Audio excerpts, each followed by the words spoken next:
శ్రీ గురుభ్యో నమ. గురుర్బ్రహ్మ గురుర్విష్ణు గురుర్దేవో మహేశ్వర గురు సాక్షాత్ పరం బ్రహ్మ తస్మై శ్రీ గురవే నమ. గురుచరణారవిందాభ్యాం నమ. నిన్న మన యొక్క మహాభారత ప్రస్థానంలో చిన్న దోషం జరిగింది. ఏంటంటే కొంతవరకు శబ్దం రావడం జరిగింది, ఆ తర్వాత నుంచి శబ్దం రాలేదు. అందువలన శ్రోతలకి కొద్దిగా ఇబ్బంది కలిగించినటువంటి మాట వాస్తవము. అందువలన నిన్నటి భాగాన్నే మరలా ఈరోజు కూడా ప్రసారం చేస్తున్నాము. అందువలన జాగ్రత్తగా వినవలసిందిగా ముందుగా మిమ్మల్ని కోరుతూ, ఈ అంతరాయానికి అన్యథా భావించవలదని కోరుతూ, మనము నిన్నటి మన మహాభారత ప్రస్థానంలో ఆ స్కందుడి యొక్క చరిత్ర అంతా చెబుతూ మార్కండేయ మహర్షి అద్భుతమైనటువంటి స్కంద స్తోత్రాన్ని చెప్పాడు. ఆ స్కందుడి యొక్క నామాలు ఎంత దివ్యమైనవి అంటే, ఎవరైనా ఈ స్కంద స్తోత్రాన్ని చాలా శ్రద్ధగా భక్తితోటి ఎవరైతే పఠిస్తూ ఉంటారో వాళ్ళు తప్పనిసరిగా గొప్ప కామనని సిద్ధింపజేసుకోగలరు. అంతేకాదు, వారందరూ కూడా తప్పనిసరిగా వాళ్ళ యొక్క ఎవరైతే సంతానము లేనటువంటి వాళ్ళు ఉంటారో వాళ్ళందరూ కూడా తప్పనిసరిగా సంతానాన్ని కూడా పొందుతారు. అంత అద్భుతమైనటువంటి స్కంద స్తోత్రాన్ని చెప్పారు. ఆగ్నేయశ్చైవ స్కంధశ్చ దీప్తి కీర్తిరనామయ మయూరకేతుర్ధర్మాత్మ భూతేశో మహిషార్థన అంటూ ఆ స్కంధ స్తోత్రాన్ని చెబుతూ దాని ఫలశ్రుతి కూడా చెప్పాడు. నామాన్ని ఏతాని దివ్యాన్ని కార్తికేయస్ ఎప్పటేత్ స్వర్గం కీర్తిం ధనం చేయవ సలభేర్నాత్ర సంశయ. అందువలన అటువంటి అద్భుతమైనటువంటి స్కంధ స్తోత్రాన్ని చెప్పిన తర్వాత ఆయన ఇంకా ఆ స్కంధుల్ని ఈ విధంగా స్తుతిస్తున్నారు. స్వాహా స్వధాత్వం పరమం పవిత్రం మంత్రస్తుతస్త్వం ప్రథిత షడర్చి సంవత్సరస్త్వం ఋతవశ్చ షడ్వై మాసార్ధమాసావయవనం దిశశ్చ. మహానుభావ, నువ్వే స్వాహవు, నువ్వే స్వధవు, నువ్వేనయ్యా. పరమ పవిత్రుడవు నువ్వు. మంత్రాన్ని స్తుతించేటువంటి ప్రసిద్ధమైనటువంటి 6 జ్వాలలతో కూడినటువంటి వాడవు నువ్వు. అగ్నివి, సంవత్సరం, 6 ఋతువులు, పక్షాలు, మాసాలు, అయినాలు, దిక్కులు అన్నీ కూడా నువ్వేనయ్యా. త్వం పుష్కరాక్షస్వరవిందవక్త్ర సహస్రవక్త్రోసి సహస్రబాహు త్వం లోకపాల పరమం భవిశ్చ త్వం భావన సర్వసురాసురాణం. నువ్వు కమలాల వంటి కన్నులు కలిగినటువంటి వాడవు. అద్భుతమైనటువంటి పద్మముఖుడవు నువ్వు. సహస్రకరుడవు, సహస్రవదనుడవు, సహస్ర బాహువు, లోకపాలకుడువు, సర్వోత్తమైనటువంటి హవిష్యువయ్య నువ్వు. దేవాసురులందరినీ కూడా రక్షించేది కూడా నువ్వే. త్వమేవ సేనాధిపతి ప్రచండ ప్రభుర్విభుశ్చాప్యస శత్రుజాత సహస్రభూస్త్వం ధరణీ త్వమేవ సహస్రతుష్టిశ్చ సహస్రభుక్. నువ్వే సేనాపతివి. అంతేకాదు, నువ్వే ప్రభువు కూడా, విభుడువు కూడా నువ్వేనయ్యా. శత్రువుని జయించేవాడు నువ్వే. ఈ భూమివి నువ్వే. అనేక ప్రాణులకి సంతోషాన్ని కలిగించేటువంటి వాడవు నువ్వే. సహస్ర భోక్తవు నువ్వే. సహస్ర శీర్షస్త్వమనంతరూప సహస్రపాత్వం గుహశక్తిధారీ గంగాసుతస్త్వం స్వమతేన దేవా స్వాహా మహీకృత్తికానాం తథైవ. అంతేకాదు, అనేక శీర్షాలు కలిగినటువంటి వాడవు నువ్వు. అనంతరూపుడవు. ఇక్కడ సహస్ర శబ్దం ఏంటంటే అనంతవాచకం. 1000 పాదాలు కలిగినటువంటి వాడవు. శక్తిధారివు. నీ ఇచ్ఛా అనుసారమే గంగకు, స్వాహాదేవికి, భూమికి, కృత్తికులకు కూడా నువ్వు పుత్రుడిగా జన్మించావయ్యా. త్వం క్రీడసే షణ్ముఖ కుక్కుటేన యథేష్టనానావిధ కామరూపి దీక్షాసి సోమో మరుత సదైవ ధర్మోసి వాయురచలేంద్ర ఇంద్ర. నువ్వు కోడితోటి ఆడుకుంటావు. నువ్వు ఇష్టానుసారం నానా విధములైనటువంటి సుందరమైనటువంటి రూపాలన్నీ కూడా నువ్వు పొందుతావయ్యా. ఎల్లప్పుడూ దీక్ష, సోమం, మరుద్గణం, ధర్మం, వాయువు అన్నీ నువ్వే అవుతావు. శైలేంద్రుడు నువ్వే, ఇంద్రుడు నువ్వే. సనాతనానామపి శాశ్వతస్త్వం ప్రభువునామపి చోగ్రధన్వా ఋతస్య కర్తాదితిజాంతకస్త్వం జేతా రిపూణాం ప్రవరసురాణాం. సనాతనంలోకెల్లా నువ్వు సనాతనుడు, ప్రభువు నువ్వే. నీ ధనుస్సు భయంకరమైనటువంటిది. సత్య ప్రవర్తకుడు నువ్వు, దైత్య సంహారం చేసేటువంటి వాడవు నువ్వు, శత్రువుల్ని జయించేటువంటి వాడవు కూడా నువ్వేనయ్యా. దేవతలందరిలోకి కూడా శ్రేష్టమైనటువంటి వాడవు నువ్వు. సూక్ష్మం తపస్తత్పరమం త్వమేవా పరావరజ్ఞోసి పరావరస్త్వం ధర్మస్య కామస్య పరస్య చైవ తత్తేజసా కృష్ణమిదం మహాత్మన్. అన్నిటికన్నా గొప్పదైనటువంటి సూక్ష్మమైనటువంటి ఏ తపస్సు అయితే ఉంటుందో ఆ తపస్సు నువ్వు. అలాగే కార్యకారణతత్వం అంతా తెలిసినటువంటి వాడవయ్యా నువ్వు. కార్యకారణ స్వరూపుడువు నువ్వే, ఆ తత్వం తెలిసిన వాడువు నువ్వే. నువ్వే ధర్మానివి, నువ్వే కామానివి. ఈ రెండిటికంటా పరమైనటువంటి మోక్షానివి కూడా నువ్వే. ఈ జగత్తంతా నీ తేజస్సుతోటే వెలుగుతోందయ్యా. అటువంటి వాడవు నువ్వు. వ్యాప్తం జగత్సర్వసుర ప్రవీరా శక్త్యా మయా సంస్థుత లోకనాథ నమోస్తుతే ద్వాదశ నేత్ర బాహో అతఃపరం వేద్మి గతం నతేహం. సర్వదేవతల్లో శ్రేష్ఠుడు నువ్వయ్యా. నీ శక్తితో ఈ జగత్తంతా వ్యాప్తమై ఉన్నది. నిన్ను యథాశక్తిగా మేము అందరము కూడా స్తుతించాము. 12 కన్నులు చేతులతో శోభిల్లేటువంటి నీకు నమస్కారాలయ్యా. దీని అంతటికి అతీతమైనటువంటి నీ స్వరూపాన్ని నేను ఎరగను. స్కంధస్య ఇదం విప్రః పఠేజ్జన్మ సమాహితః శ్రావయేద్ బ్రాహ్మణేభ్యో యశృణుయాద్వా ద్విజేరితం ధనమాయుర్యశోదీప్తం పుత్రాన్ శత్రుజయం తథా సపుష్టితుష్టి సంప్రాప్య స్కంధసాలోక్యమాప్నుయాత్. ఏకాగ్రమైనటువంటి మనస్సుతో స్కంధుని జన్మ వృత్తాంతాన్ని ఎవడైతే చదువుతాడో, ఎవడైతే వింటాడో, ఆ చెప్పేటువంటి వాడు వినేవాడు కూడా సంపదను, ఆయుష్ను, యశస్సును, సంతతిని, విజయాన్ని, తుష్టిని, పుష్టిని పొంది చివరికి స్కంధలోకానికి వెడతాడయ్యా. ఇది శ్రీమన్ మహాభారతే వనపర్వణి మార్కండేయ సమస్యాపర్వణి అంగిరసే కార్తికేయస్తవే 32,200తమోధ్యాయ. ఈ విధంగా శ్రీమన్ మహాభారతంలో వనపర్వంలో మార్కండేయ సమస్యాపర్వం అనే ఉపపర్వంలో అంగిరసోపాఖ్యానమున కార్తికేయ స్తోత్రం అనే 232వ అధ్యాయం పూర్తయింది. 233వ అధ్యాయంలోకి మనం ప్రవేశించాం. ఈ కథలన్నీ కూడా వైశంపాయనుడు జనమేజయుడికి చెబుతున్నాడు. ఆ వైశంపాయనుడు అన్నాడు, ఉపాసీనేషు విప్రేషు పాండవేషు మహాత్మసు ద్రౌపదీ సత్యభామా చ విభిషాతే తదా సమం జాహస్యమానే సుప్రీతే సుఖం తత్ర నిషీదతు చిరస్య దృష్ట్వా రాజేంద్ర తే అన్యోన్యస్య ప్రియం వదే.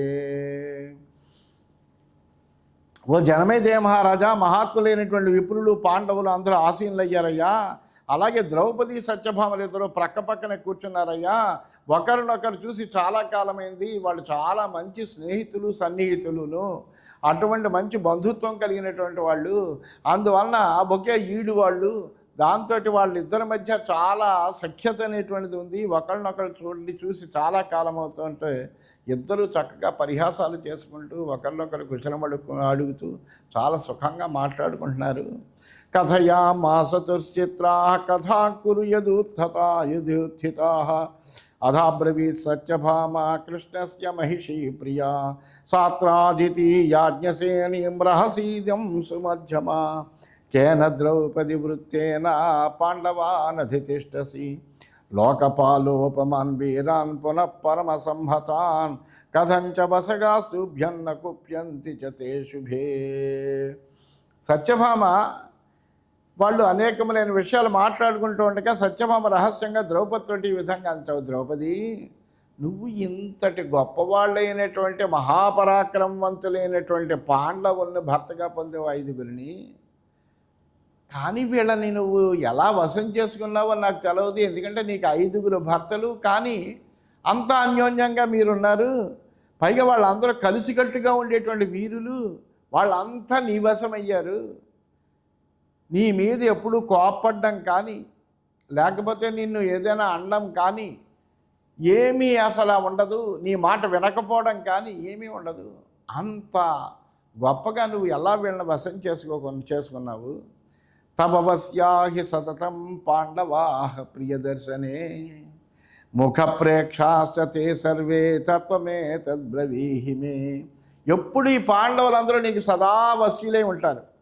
నీ ముఖ దర్శనం కోసం తాతాలాడుతూ ఉంటారు. ఎప్పుడు ద్రౌపదిని చూస్తామా, ద్రౌపది నన్ను ఎప్పుడు చూస్తుందా అన్నట్టుగా చూస్తారు వాళ్ళు. ఇందులో ఉండేటువంటి రహస్యం ఏంటో చెప్పవమ్మా అని సత్యభామ అడుగుతుంది. వ్రతచర్యా తపోవాపి స్నానమంత్రౌషధాని వా విద్యావీర్యం మూలవీర్యం జపహోమాగదాస్తథా మమాద్యాచక్ష పాంచాలి యశస్యం భగదైవతం ఏన కృష్ణే భవేర్నిత్యం మమ కృష్ణో వశానుగః. దీనికి ఏమైనా నువ్వు వ్రతం ఏమైనా ఆచరించావా, లేదా ఏదైనా తపస్సు చేసావా, లేకపోతే ఏదైనా మంత్ర ఉపదేశం ఏమైనా ఉందా నీకు? ఏమైనా ఔషధ మూలికలను ఏమన్నా నువ్వు వాడుతున్నావా? లేకపోతే నీకు ఏదైనా ఒక రహస్యమైనటువంటి విద్యాశక్తి ఉందా, మూలశక్తి కానీ, లేదా జపహోమాలు ఏమైనా చేస్తున్నావా, అంజనాలు ఏమైనా ఉన్నాయా? ఏంటి ద్రౌపది, నువ్వు అసలు ఏం మాయ చేస్తున్నావు? ఇదంతా నాకు చెప్పాలి. ఎందుకంటే సౌభాగ్యాన్ని వృద్ధి చేసుకునేటువంటి మార్గాలు ఏవో నీకు చాలా తెలుసు. అవన్నీ కూడా నాకు చెప్పు. అవి నాకు తెలిస్తే వాటితో నేను కూడా నా కృష్ణుడిని వశం చేసుకుంటానమ్మా అని అడిగింది. ఏవముక్త్వా సత్యభామ విరరామ యశస్విని పతివ్రత మహాభాగా ద్రౌపది ప్రత్యువాచతాం. ఈ విధంగా సత్యభామ అడగగానే పతివ్రత అయినటువంటి ద్రౌపది ఈ విధంగా సమాధానం చెప్పిందట. అసత్స్త్రీణాం సమాచారం సత్యే మాం అనుపృచ్ఛసి అసదాచరితే మార్గే కథం స్యాదను కీర్తనం. ఓ సత్య, నువ్వు ఇలా అడుగుతున్నావేంటమ్మా? నువ్వు ఏవైతే అడిగేవో అవన్నీ దుష్టమైనటువంటి స్త్రీలు ఆచరింపదగినటువంటివి. అటువంటివి వాటి గురించి నన్ను అడిగితే నేనేం సమాధానం చెబుతాను? అనుప్రశ్న సంశయో వా నైతత్వయ్యుపపద్యతే తదాహ్యుపేత బుద్ధ్యా త్వం కృష్ణస్త మహిషీ ప్రియా. అసలు ఇలాంటి ప్రశ్న కానీ సందేహం కానీ నీకు రాకూడదు. అసలు నువ్వు కృష్ణుడిని నేను ఏదో చెబితే వశం చేసుకోవడం ఏమిటి? నువ్వు చాలా బుద్ధిమంతురాలువు. అంతేకాదు మా కృష్ణుడికి ఇష్టమైనటువంటి ప్రియ సఖివి, రాణివి నువ్వు. అందువల్ల నువ్వు నేను చెప్పిన మాట విని అప్పుడు కృష్ణుడిని వశం చేసుకోవడం అంటమ్మా. యదైవ భర్త జానీయాత్ మంత్రమూల పరాం శ్రియం ఉద్విజేత తదైవాస్యాః సర్పాద్ భీష్మగతాదివా. మంత్రతంత్రాలు పెట్టేటువంటి భార్యను గురించి భర్తకి తెలిస్తే అతడు చాలా భయపడతాడమ్మా. ఇంట్లో పామును పెట్టుకున్నట్టుగా వాడి కుదురు లేకుండా పోతుంది. ఏమో ఏ మంత్రం పెడుతుందో, ఈమె ఏం చేస్తుందో అనేటువంటి ఒక భయంతో బ్రతుకుతాడు వాడు. ఉద్విగ్నస్య కుతశాంతి అశాంతస్య కుతః సుఖం సజా నజాతు వశకో భర్త స్త్రీయాస్యాన్ మంత్రకర్మణ. అలా వ్యాకులు పడితే ఏముంటుంది? శాంతి అనేటువంటిదే ఉండదు. శాంతి లేని వాటికి సుఖం ఉండదు. ఈ మంత్రాలతో తంత్రాలతో భర్త ఎప్పుడూ కూడా భార్యకు వశం కాడు, అది గుర్తుంచుకో. అమిత్ర ప్రహితాంశ్చాపి గదాన్ పరమదారుణాన్ మూల ప్రచారైర్హి విషం ప్రయచ్చంతి జిఘాంసవః. మోసంతో శత్రువులు పంపించినటువంటి ఔషధుల్ని భర్తకు పెట్టి ఎందరో స్త్రీలు వారిని తీవ్ర వ్యాధులకు గురి చేశారమ్మా. శత్రువుల్ని చంపదలచినటువంటి వాళ్ళు భర్తను వశపరుచుకునేటువంటి ఒక గొప్ప మూలిక ఇది అని స్త్రీలని మభ్యపెట్టి వాళ్ళకి విషం అందిస్తున్నారు. దాన్ని వీళ్ళు ఉపయోగించి పాపము భర్తల్ని అనేకమైన రోగగ్రస్తుల్ని చేస్తున్నారు కొంతమంది. జిహ్వయాని పురుషత్వచావాప్యుపసేవతే తత్ర చూర్ణాని దత్తాని హన్యుక్షిప్రమ సంశయం. ఇతరులను వశం చేసుకోవడానికి ఔషధాలని అమ్ముతూ ఉంటారు వాళ్ళు. అవన్నీ కూడా విష పదార్థాలు. అవి పెడితే రోగగ్రస్తులు అవుతారమ్మా. అలాంటి వాళ్ళు ఇచ్చినటువంటి చూర్ణాలు నాలుకో చర్మానికో తగిలితే కనుక నిస్సంశయంగా అవి మనుషుల్ని చంపగలుగుతాయి కూడా. అంతటి విషం ఉంటుంది. జలోదర సమాయుక్తా క్షిత్రిణ పరితాస్తదా అపుమాంస కృత స్త్రీభి జడాంధబధిరాస్తదా. ఎందరో స్త్రీలు ఏమనుకుంటారంటే ఆ మందులు అవి పెట్టి భర్తలను వశం చేసుకుంటున్నాము అని అనుకుంటారు. వాళ్ళకి జలోదరం, శ్వేత, కుష్టి వ్యాధులకు గురి చేస్తూ ఉంటారు. అకాలంలో వృద్ధుల్ని చేస్తారు. నపుంసకులుగా, గుడ్డివాళ్ళుగా, మోగవాళ్ళుగా కూడా మారిపోతూ ఉంటారు ఆ మందులకి. పాపానుగాస్తు పాపాస్తా పతిం అపసృజంత్యుత నజాతు విప్రియం భర్తు స్త్రియా కార్యం కథాంచన. ఈ రీతిగా పాపాత్మలను అనుసరించినటువంటి పాపాత్మలైనటువంటి స్త్రీలు భర్తలను బాధలకు గురి చేస్తారమ్మా.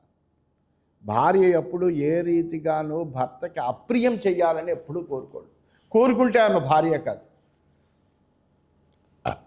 వర్తామ్యహంతు యాం వృత్తిం పాండవేషు మహాత్మసు తాం సర్వాం శృణు మే సత్యాం సత్యభామే యశస్విని. అంతేకాదమ్మా సత్యభామ, ఆ మహాత్ములైనటువంటి పాండవులతో నేను ఎలా ప్రవర్తిస్తానో నీకు యథార్థంగా చెప్తాను, జాగ్రత్తగా విను. అహంకారం విహాయాహం కామక్రోధౌ చ సర్వదా సదారాన్ పాండవాన్ నిత్యం ప్రయతోపచరామ్యహం. నేను అహంకారాన్ని పూర్తిగా వదిలిపెడతాను. ఏ స్త్రీ అయితే అహంకారాన్ని పూర్తిగా వదిలిపెట్టి భర్తకి సేవలు చేస్తూ ఉంటుందో ఆమెకి ఎప్పుడూ భర్త వశమే అవుతాడు. అందువల్ల నేను అహంకారాన్ని పూర్తిగా వదిలిపెడతానమ్మా.